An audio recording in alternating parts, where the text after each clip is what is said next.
आपने यह पुराना मजेदार सवाल सुना होगा कि आप हाथी को कैसे खा सकते हो।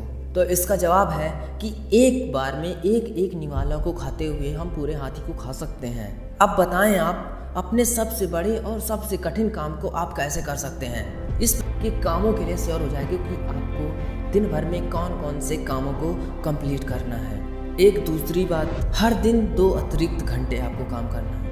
हमेशा सूची बनाकर ही काम करें, यानी कि प्लानिंग करके ही काम करें। जब कोई नया काम आए तो उसे करने से पहले सूची में ऐड करें। और जब आप सूची बनाकर काम करने लगते हैं तो आप अपनी उत्पादकता यानी कि क्रिएटिविटी और रिजल्ट्स को 25% या उससे ज़्यादा भी इंक्रीज़ कर सकते हैं। इसका मतलब यह है कि आपको हर दिन लगभग 2 घंटे का अतिरिक्त समय मिल जाएगा।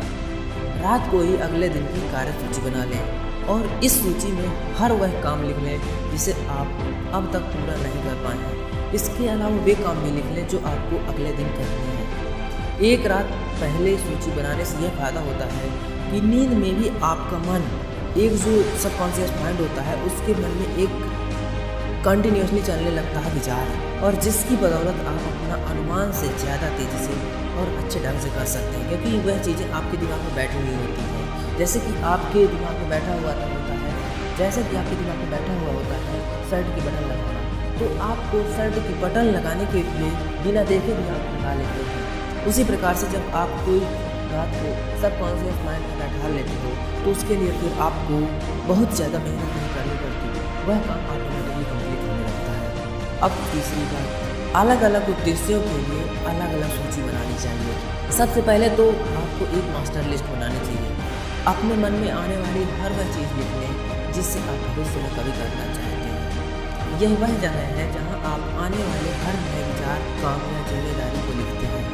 जाहिर है बाद में आप इन कामों को व्यवस्थित भी करते हैं। दूसरा, आपके पास एक मासिक सूची होनी चाहिए। हर महीने के अंत में आप अगले महीने की सूची बनाते हैं। इससे आप अपने मास्टर लिस्ट में शामिल कर सकते हैं। इसके बाद महीने की सूची बनाने के बाद साप्ताहिक सूची बनाएं और उसके बाद फिर अपना डे टू डे प्लानिंग करें, जिससे कि आपका जो परफॉर्मेंस है वह बहुत ही बेस्ट होने वाला है। क्योंकि जब आपकी लिस्ट तैयार होती है, जैसे आप मार्केट में कोई चीज़ परचेज करने जाते हो तो वहाँ पास यदि आपकी लिस्ट तैयार है तो आप वहाँ पास से आसानी से परचेज कर लेते हो, या आप शॉपकीपर को ही डायरेक्ट दे देते हो, वह आपका काम कंप्लीट कर देता है। उसी प्रकार से आप अपने सबकॉन्शियस माइंड में जब ये विचार डाल देंगे तो वह ऑटोमेटिकली ही आपकी सारी बातों को ध्यान से पूरा करने में आपकी मदद करेगा। चौथी बात, किसी प्रोजेक्ट की योजना बनाना। मान लीजिए आप कोई प्रोजेक्ट करने वाले हैं, शुरुआत सूची बनाने से करें। आपको प्रोजेक्ट पूरा करने के लिए शुरू से अंत तक क्या क्या करना होगा, इसके हर कदम की सूची बना लें। इन कदमों को प्राथमिकता और कर्म के आधार पर जमा लें। फिर एक बार एक काम पर मेहनत करने में जुट जाएं।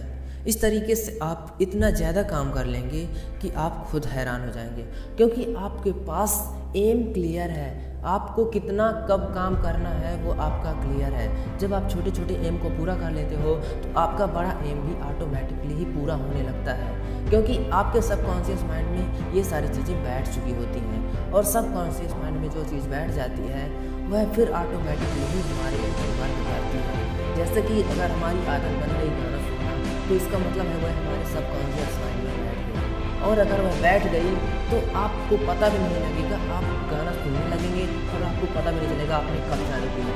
आप चाहते भी नहीं होंगे, आप एक बार रख देंगे बंद कर दें, लेकिन पता आपको फिर नहीं चलेगा, फिर आप गाना सुनने लगेंगे। यह होता है हमारी सबकॉन्शियस माइंड की पावर, जो कि हमें समझनी है। क्योंकि कहते हैं कि एक बैल में भी बहुत ताकत होती है, अगर वह मारने पर आ जाए तो वह आपको उड़ा सकता है, यानी कि आपको बहुत ज़्यादा चोटें पहुंचा सकता है। लेकिन यदि उसी बैल की ताकत को हम यूज़ में ले लें, प्लानिंग बना करके उसे अपने बहुत यूज़ में ले लें यूनिक तरीके से, तो वह हमारे बहुत ही काम आएगा। क्योंकि उसके अंदर ताकत तो है, लेकिन उस बल का समुचित रूप से प्रयोग नहीं किया जा रहा था। लेकिन जब समुचित दिशा में प्रयोग होगा तो वह फिर बहुत अच्छा और पॉजिटिव रिजल्ट देगा। सो हमेशा अपने काम को लिस्ट बना करके, यानी कि पूरी प्लानिंग करके कंप्लीट करें, क्योंकि सिर्फ इस देश में नहीं